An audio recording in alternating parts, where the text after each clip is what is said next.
ലക്ഷ്യം പരലോകമായ ആളുകളിലെ സ്നേഹമുണ്ടാവൂ, ലക്ഷ്യം പരലോകമായ ആളുകളിലെ ദീനീ ബോധമുണ്ടാവൂ, ലക്ഷ്യം പരലോകമായ ആളുകളിലെ സത്യസന്ധതയുണ്ടാവൂ, ലക്ഷ്യം പരലോകമായ ആളുകളിലെ ധീരതയുണ്ടാവൂ.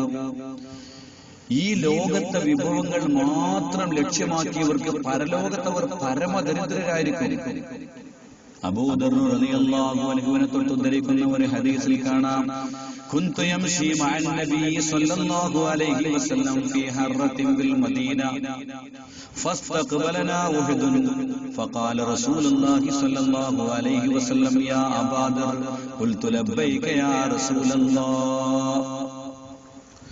അബൂദർ റളിയല്ലാഹു അൻഹു പറയുകയാണ്, ഞാൻ നബി സല്ലല്ലാഹു അലൈഹി വസല്ലമ തങ്ങളോടൊപ്പം മദീനയിലെ മരുഭൂമിയിലൂടെ നടന്നു പോവുകയാണ്. ഞങ്ങളുടെ മുമ്പിൽ ഉഹദ് പർവ്വതമുണ്ട്. ആ സമയത്ത് പുന്നാര നബി സല്ലല്ലാഹു അലൈഹി വസല്ലമ തങ്ങൾ എന്നെ വിളിച്ചു, യാ അബൂദർ, യേ അബൂദറേ ലബ്ബൈക യാ റസൂലല്ലാഹ്. ഞാൻ വിളിക്കുത്തരം ചെയ്തു. ഞാൻ പറഞ്ഞു, ഞാൻ ഇവിടെ ഉണ്ടല്ലോ നബിയേ. അല്ലാഹുവിന്റെ റസൂൽ എന്നോട് ചോദിച്ചു, അബൂദറേ ഉഹദ് മല അങ്ങ് കാണുന്നുണ്ടോ? ഉഹദ് പർവ്വതം അങ്ങ് കാണുന്നുണ്ടോ? ആ സമയത്തിൽ ഞാൻ പറഞ്ഞു, എന്താ നബി അങ്ങ് ചോദിക്കുന്നത്? ഈ ആകാശം ചുറ്റി നിൽക്കുന്ന ഉഹദ് പർവ്വതം ആർക്കും നോക്കിയാൽ കാണാമല്ലോ റസൂലേ. ആ സമയത്ത് പുന്നാര നബി സല്ലല്ലാഹു അലൈഹി വസല്ലമ തങ്ങൾ എന്നോട് പറഞ്ഞു, ഈ പർവ്വതത്തിന്റെ അത്ര സ്വർണ്ണ നാണയം എനിക്ക് നൽകിയാൽ മായസുറുനി, ഈ മുഹമ്മദ് അതുകൊണ്ട് സന്തോഷിക്കുന്നില്ല അബൂദറേ. സുമ്മ ഖാല ഇന്നൽ അക്സരീന ഹുമുൽ അഖല്ലൂന യൗമൽ ഖിയാമ. ഹബീബായ നബി സല്ലല്ലാഹു അലൈഹി വസല്ലമ തങ്ങൾ പറഞ്ഞു, ഇവിടെ പെരുപ്പിച്ച ആളുകൾക്ക് അവിടെ ഒന്നും ഉണ്ടാവുകയില്ല. ഇവിടെ മാത്രം ഉണ്ടായിട്ട് എന്താ സഹോദരന്മാരെ കാര്യം? കവി പറഞ്ഞതുപോലെ, വലാ ഖൈറ ഫിദ്ദുനിയാ ലിമൻ ലം യകുൻ ലഹു മിനല്ലാഹി ഫീ ദാരിൽ മുഖാമി നസീബു വഇൻ തഅജബിദ്ദുനിയാ റിജാലൻ ഫഇന്നഹാ മതാഉ ഖലീലുൻ വസ്സവാലു ഖരീബു ولا خير في الدنيا لمن لم يكن له من الله في دار المقام نصيب. ഇവിടെ എന്തുണ്ടായിട്ടെന്താ കാര്യം? ഇവിടെ എന്തുണ്ടായിട്ടെന്താ കാര്യം? മിനല്ലാഹി ഫീ ദാരിൽ മുഖാമി നസീബു.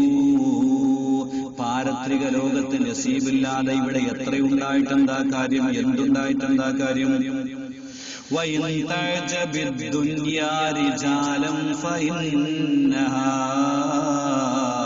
മതാഉ ഖലീലുൻ വസ്സവാലു ഖരീബു. ഒരുപാട് ആളുകൾക്ക് അത്ഭുതമായി തോന്നിയത് ഈ ദുനിയാവിനോടാണ്. എന്നാൽ മതാഉ ഖലീലുൻ വസ്സവാലു ഖരീബു, ഇവിടുത്തെ ജീവിതം എന്ന് പറയുന്നത് ചുരുങ്ങിയ സമയത്തെ അനുഭൂതി മാത്രമാണ്. വസ്സവാലു ഖരീബു, പെട്ടെന്ന് അവസാനിക്കും. ആരോഗ്യമുള്ള ചെറുപ്പക്കാരനാണ്, പെട്ടെന്ന് മരണപ്പെട്ടു പോവുകയാണ്. അറിയണേ, ആലോചിക്കണേ പ്രിയപ്പെട്ടവരെ. നമ്മൾ ഓരോരുത്തരും മനസ്സിലാക്കേണ്ടത് എന്താണെന്നറിയോ? നമ്മുടെ മുൻഗാമികളായ ആളുകൾ, അല്ലാഹുവിന്റെ ഹബീബ് പ്രവാചകർ സല്ലല്ലാഹു അലൈഹി വസല്ലമ തങ്ങളുടെ ഹജ്ജത്തുൽ വദാഇന്റെ പ്രസംഗം നടത്തുമ്പോൾ 1,00,000 സ്വഹാബികൾ ആ പ്രസംഗം കേൾക്കാനുണ്ടായിരുന്നു. എന്നാൽ മക്കയിലും മദീനയിലുമായി ആകെ മരിച്ചു കിടക്കുന്ന സഹാബികളാവട്ടെ 10,000-ൽ താഴെയുള്ള സഹാബികളാണ്. ബാക്കിയുള്ളവരൊക്കെ എവിടെ പോയി സഹോദരന്മാരെ? ലോകത്തിന്റെ പല ഭാഗങ്ങളിലേക്ക് വിശുദ്ധ ഇസ്ലാമിന്റെ പ്രചണ്ഡമായ പ്രചരണം നടത്താൻ വേണ്ടി ഇറങ്ങി തിരിച്ചവരായിരുന്നു അവർ. അങ്ങനെയാണ് കോഴിക്കോട് സഹാബികളെത്തിയത്, കണ്ണൂർ സഹാബികളെത്തിയത്, കാസർഗോഡ് സഹാബികളെത്തിയത്, കൊടുങ്ങല്ലൂരിൽ സഹാബികളെത്തിയത്. ലോകത്തിന്റെ പല ഭാഗങ്ങളിലേക്ക് സഹാബികൾ ഒഴുകി. നിങ്ങൾ ആലോചിച്ചു നോക്കൂ, വെറും 33 വയസ്സ് പ്രായം മാത്രമുള്ള മുആദ് റളിയല്ലാഹു തആല അൻഹു ഇസ്ലാമിന്റെ പ്രചണ്ഡമായ പ്രചരണം നടത്താൻ വേണ്ടി പലസ്തീനിൽ പോയി. അവിടെ ചെന്ന് ഫലസ്തീനിൽ നിന്ന് ഒരിറ്റ് വെള്ളം കിട്ടാതെ 33 വയസ്സായ സ്വഹാബിയാണ് മുആദ് റളിയല്ലാഹു അൻഹു. കുടുംബങ്ങൾ മുഴുവനും മദീനയിലാണ്, ഭാര്യ മദീനയിലാണ്, മക്കൾ മദീനയിലാണ്, എല്ലാം മദീനയിലാണ്. അവിടെ വെച്ചുകൊണ്ട് മുആദ് റളിയല്ലാഹു അൻഹു മരണത്തെ മുഖാമുഖം കാണുകയാണ്. ആ സമയത്ത് മുആദ് റളിയല്ലാഹു അൻഹു ഒരിറ്റ് വെള്ളം കിട്ടാതെ മരിക്കുമ്പോൾ അവിടെ വെച്ചുകൊണ്ട് ഫലസ്തീനിന്റെ മണ്ണിൽ വെച്ചുകൊണ്ട് മുആദ് റളിയല്ലാഹു അൻഹു ദുആ ചെയ്ത ചരിത്രത്തിൽ കാണാം.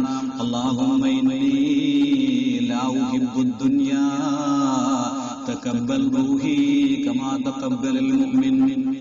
പടച്ചവനെ, ഞാൻ നിന്റെ ദുനിയാവ് സ്നേഹിച്ചുകൊണ്ടല്ല റബ്ബേ ഞാൻ ഈ ഇറങ്ങി തിരിച്ചത്.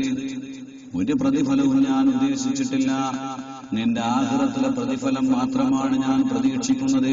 അതുകൊണ്ട് മുഅ്മിനീങ്ങളുടെ റൂഹിനെ പിടിക്കുന്നത് പോലെ എന്റെ റൂഹിനെ നീ പിടിക്കണേ അല്ലാഹ് എന്ന് ഫലസ്തീനിന്റെ മണ്ണിൽ വെച്ചുകൊണ്ട് മുആദ് റളിയല്ലാഹു തആല അൻഹു പ്രാർത്ഥിച്ചത് ചരിത്രത്തിൽ കാണാം. കേവലം 33